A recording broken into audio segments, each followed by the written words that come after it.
중학교에서 역사를 가르치고 있는데 예, 궁금한 점이 이제 역사를 가르치면서 힘든 점이 학생들이 이제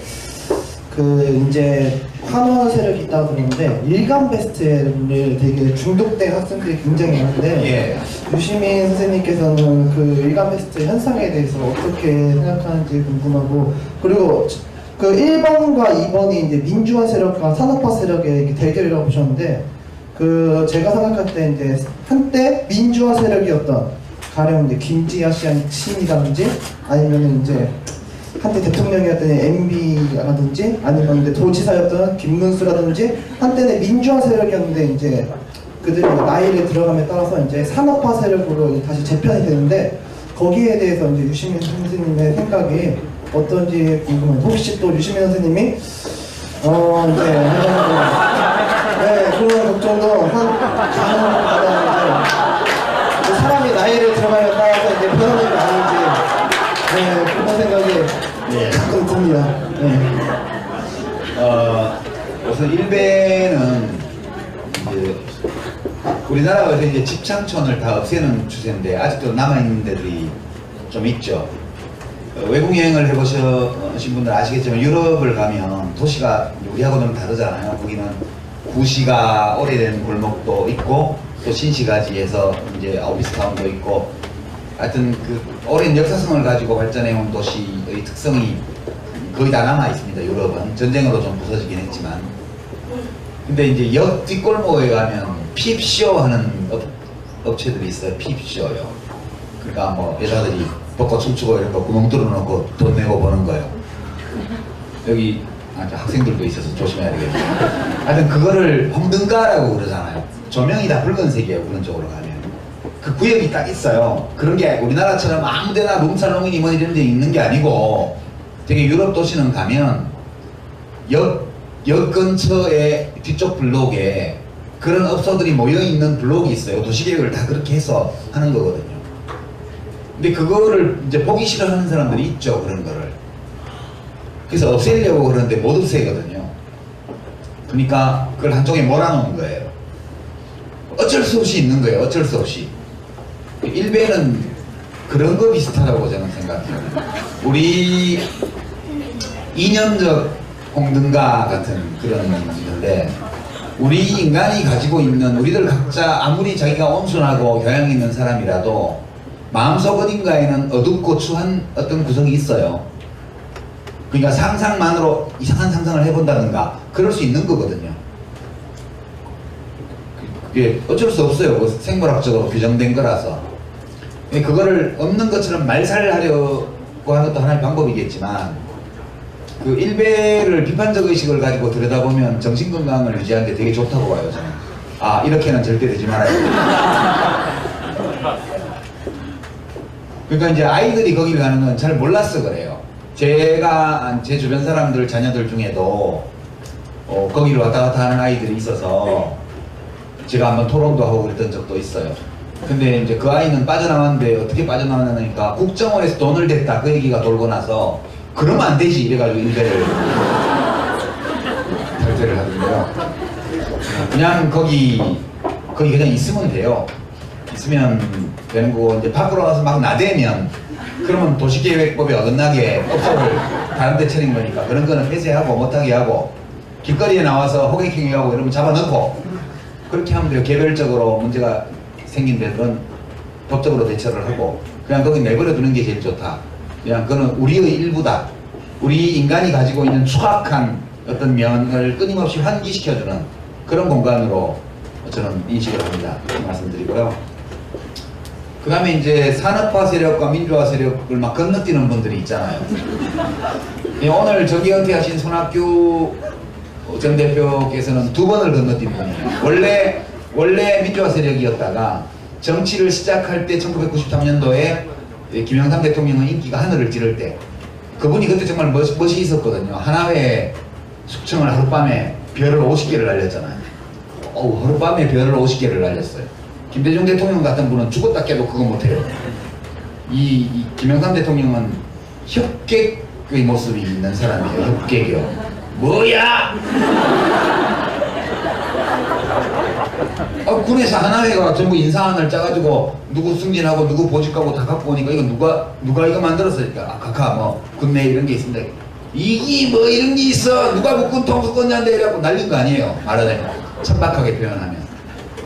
그러니까 예, 그분이 성격이 그런 분이셔. 멋졌어요. 그리고 뭐 금융실명제 뭐 공직자 세상 등록 이런 것도 긴급 명령으로 탁 발표해놓고 수석비서관도 몰랐잖아요. 그 아침에 회의 소집해서 비서관들이 나오니까 놀랬지. 그때 인기가 하늘을 찌고 지지율이 90%가 넘었어요. 네, 그때 이제 이분이 김영삼 대통령이 민주화 세력에서 산업화 세력 쪽으로 건너간 분이기 때문에 그분이 거기 가서 이렇게 성공을 거두고 국민의 신망을 얻는 것을 보고 상당히 많은 사람들이 용기를 얻은 거예요. 아, 나도 저로 갈 수 있겠구나. 그래서 간 게 심재철, 김문수, 이재호 뭐 이런 분들이 다 그거고 손학규 씨도 그 무렵이죠. 광명보 벌써 그때. 그렇게 한번 건너갔어요. 가서 거기서 성공했었어야 돼요. 저는 지금 안타깝게 생각하는데 2007년 경선 때 나오시지 말고 거기서 그냥 하셨으면 박근혜 대통령이 5년 일찍 대통령이 됐을 거라고. 4대강은 없었어요.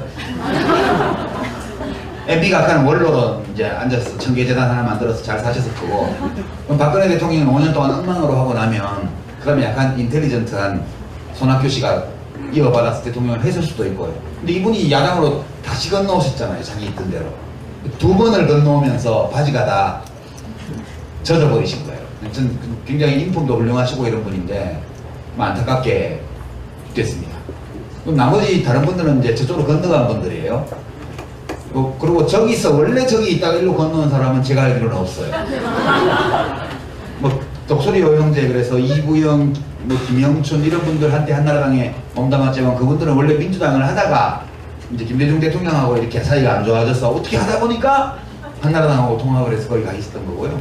그러다가 이제 2004년도 대통령 탄핵 때 이쪽으로 다시 넘어온 분들이고 그런 분들인데 하여튼 이야기가 길어졌습니다만 저도 조심해야죠. 그게요, 제가 이 표현을 잘못했다고 욕 되게 먹고 지금도 온라인에는 제가 그 말 했다고 60이 넘으면 내가 어떻게 된다. 지금도 돌아다니는데 제가 이제 그 말을 한 취지가 어떤 생물학적 퇴조 이거를 받아들여야 된다. 그러니까 마음은 70이 돼도 청춘일 수 있죠. 그쵸? 그건 자기 생각이고 우리 몸은 계속 늙어가는 거예요. 20대 때부터. 저도 지금 머리카락 염색은 안 하지만 이렇게 빗을 때 보면 색치가 이제 생겼고요. 이도 뭐 임플란트 하는 것도 한두 개씩 생기고 뱃살도 처지고요. 눈 밑에 눈물 주머니도 생기고 거울에 딱 벗고 보면 볼품이 없거든요. 이제 더 옛날에도 볼품 없었지만 그게 좀 슬픈데 받아들여야 돼요. 껍데기만 늙겠어요? 안에도 늙죠. 그러니까 참 그런 게 제가 제일 많이 읽힌 책이 제 책 중에 제가 10몇 권의 책이 있는데 제일 많이 읽힌 책이 20대 때 쓴 책이에요. 거꾸로 읽는 세계사에. 슬프잖아요. 그렇지만 받아들여야죠. 그러니까 저는 이제 그런 생각을 하고 있죠. 이제 더 나이가 들어가면 지적으로 더 퇴화할 거다. 그러니까 앞으로 한 10년 정도는 더 버틸만 할 거라고 보고 10년 동안 열심히 책을 쓰자. 뭔가 주장도 하고 이런 책을. 한 10년 쓰고 나서 이제 내가 더 늙으면 내 주장이 막 들어가 있는 책은 그만 써야 되겠다. 그때는 그냥 지적 긴장을 많이 하지 않고도 기능적으로 할 수 있는 일들이 좀 있어요. 예를 들어서 뭐 어느 군에 있는 수리조합의 역사 이런 거를 정리를 한다든가 어디 이제 우리 뭐 어느 제주도에 있는 무슨 관덕정의 유래에 대해서 새로 정리한다든가 그렇게 해줄 수 있는 그런 일도 의미 있는 일이 많거든요. 그러니까 뭔가 지적 긴장을 많이 요하지 않고 창의성을 요구하지 않고 큰 창의성을 그리고 자기 주장을 넣지 않아도 되는 글쓰기 이런 것들도 있으리라고 봐요. 잘 판단해야 되겠죠. 제가 그때 헷갈려 해가지고 저도 만약 제 DNA 피질에 이 공감을 불러일으키는 거울신경세포 시스템이 갑자기 무슨 이유로 약해져가지고 그때부터 동정심도 없고 사람 죽어도 내일 아닌데 뭐 그러고 뭐 국가가 잘못해서 뭐 막 애들이 막 단체로 막 죽어도 교통사고 났지 이러고 이런 사람 되면 곤란해요. 저도 그런 얘기를 하는 분들은 예, 뇌세포에 약간 개성이 좀 특별해서 그런 거예요. 남의 타인의 아픔을 잘 못 느끼는 거예요. 그냥 어떤 이유 때문에. 네. 그러니까 물속에서 죽은 아이들의 동영상을 볼 때는 눈물이 안 나지만 32초 동안 눈 뜨고 있어서 흘리는 대통령의 눈물 흘리는 동영상을 보면 눈물이 나는 분들 좀 특이하잖아요. 근데 그런 분들도 있을 수 있거든요. 제가 또 그렇게 될 수도 있어요. 절대 그렇게 되지 말아야겠다 그런 결심을 하죠. 그러고 뇌세 번은 쓰면 쓸수록 더 오래 지속된다고 그러니까 많이 느껴야 된다. 그리고 항상 열고 다른 사람들이 느끼는 것을 나도 느껴보려고 노력하고 이거 노력을 계속하면 명불용설이 일단 작용을 한대요. 살아있는 동안에는 쓰면 쓸수록 오래 쓴대요. 그래서 마음의 문을 닫고 느낌의 문을 닫으면 내가 빨리 그렇게 되니까 많이 열고 많이 교감하고 많이 공감하고 이렇게 살다 보면 좀 더 오래 내가 인간다운 모습을 가질 수 있을 거야. 그런 생각을 하면서 갑니다. 근데 제가 1번으로 가는 거는 성전환 수술을 하는 것보다 더 가능성이 희박해요.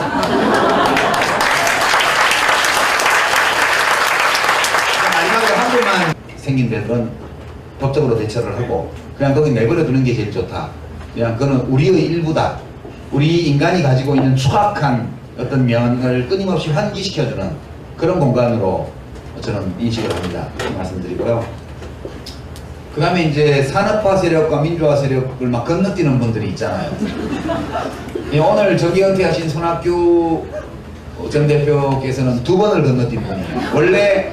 원래 민주화 세력이었다가 정치를 시작할 때 1993년도에 김영삼 대통령의 인기가 하늘을 찌를 때 그분이 그때 정말 멋이 있었거든요. 하나회 숙청을 하룻밤에 별을 50개를 날렸잖아요. 하룻밤에 별을 50개를 날렸어요. 김대중 대통령 같은 분은 죽었다 깨도 그거 못해요. 이 김영삼 대통령은 협객의 모습이 있는 사람이에요. 협객이요. 뭐야? 군에서 하나회가 전부 생물학적으로 규정된 거라서 그거를 없는 것처럼 말살하려고 하는 것도 하나의 방법이겠지만 그 일베를 비판적 의식을 가지고 들여다보면 정신건강을 유지하는 데 되게 좋다고 봐요. 저는. 이렇게는 절대 되지 말아야 돼. 그러니까 이제 아이들이 거기를 가는 건 잘 몰라서 그래요. 제가 제 주변 사람들 자녀들 중에도 거기를 왔다 갔다 하는 아이들이 있어서 제가 한번 토론도 하고 그랬던 적도 있어요. 근데 이제 그 아이는 빠져나왔는데 어떻게 빠져나왔냐니까 국정원에서 돈을 댔다 그 얘기가 돌고 나서 그러면 안 되지 이래가지고 일베를 탈퇴를 하던데요. 그냥 거기 그냥 있으면 돼요. 있으면 되는 거고 이제 밖으로 가서 막 나대면 그러면 도시계획법에 어긋나게 업소를 다른 데 차린 거니까 그런 거는 폐쇄하고 못하게 하고 길거리에 나와서 호객행위하고 이러면 잡아넣고 그렇게 하면 돼요. 개별적으로 문제가 이쪽으로 가면 그 구역이 딱 있어요. 그런 게 우리나라처럼 아무데나 룸살롱이니 뭐 이런 데 있는 게 아니고 되게 유럽 도시는 가면 역 근처에 뒤쪽 블록에 그런 업소들이 모여있는 블록이 있어요. 도시계획을 다 그렇게 해서 하는 거거든요. 근데 그거를 이제 보기 싫어하는 사람들이 있죠. 그런 거를. 그래서 없애려고 그러는데 못 없애거든요. 그러니까 그걸 한쪽에 몰아놓은 거예요. 어쩔 수 없이 있는 거예요. 어쩔 수 없이. 일베는 그런 거 비슷하다고 저는 생각해요. 우리 이념적 홍등가 같은 그런 건데 우리 인간이 가지고 있는 우리들 각자 아무리 자기가 온순하고 교양 있는 사람이라도 마음속 어딘가에는 어둡고 추한 어떤 구성이 있어요. 그러니까 상상만으로 이상한 상상을 해본다든가 그럴 수 있는 거거든요. 그게 어쩔 수 없어요. 중학교에서 역사를 가르치고 있는데 예. 네, 궁금한 점이 이제 역사를 가르치면서 힘든 점이 학생들이 이제 환원 세력이 있다고 그러는데 일간 베스트를 되게 중독된 학생들이 굉장히 많은데 유시민 선생님께서는 그 일간 베스트 현상에 대해서 어떻게 생각하는지 궁금하고 그리고 그 1번과 2번이 이제 민주화 세력과 산업화 세력의 대결이라고 보셨는데 그 제가 생각할 때 이제 한때 민주화 세력이었던 가령 이제 김지아 씨이라든지 아니면 이제 한때 대통령이었던 MB라든지 아니면 이제 도지사였던 김문수라든지 한때는 민주화 세력이었는데 이제 그들이 나이를 들어감에 따라서 이제 산업화 세력으로 이제 다시 재편이 되는데 거기에 대해서 이제 유시민 선생님의 생각이 어떤지 궁금해요. 혹시 또 유시민 선생님이 이제 네, 그런 걱정도 가능하다는데 사람이 나이를 들어가에 따라서 이제 변하는 게 아닌지 네, 그런 생각이 가끔 듭니다. 네. 우선 일베는 이제 우리나라가 이제 집창촌을 다 없애는 추세인데 아직도 남아있는 데들이 좀 있죠. 외국 여행을 해보신 분들 아시겠지만 유럽을 가면 도시가 우리하고 좀 다르잖아요. 거기는 구시가 오래된 골목도 있고 또 신시가지에서 이제 오피스타운도 있고 하여튼 그 오랜 역사성을 가지고 발전해온 도시의 특성이 거의 다 남아 있습니다. 유럽은 전쟁으로 좀 부서지긴 했지만 근데 이제 역 뒷골목에 가면 핍쇼 하는 업체들이 있어요. 핍쇼요. 그러니까 뭐 여자들이 벚꽃 춤추고 이런 거 구멍 뚫어놓고 돈 내고 보는 거예요. 여기 학생들도 있어서 조심해야 되겠네요. 하여튼 그거를 홍등가라고 그러잖아요. 조명이 다 붉은색이에요.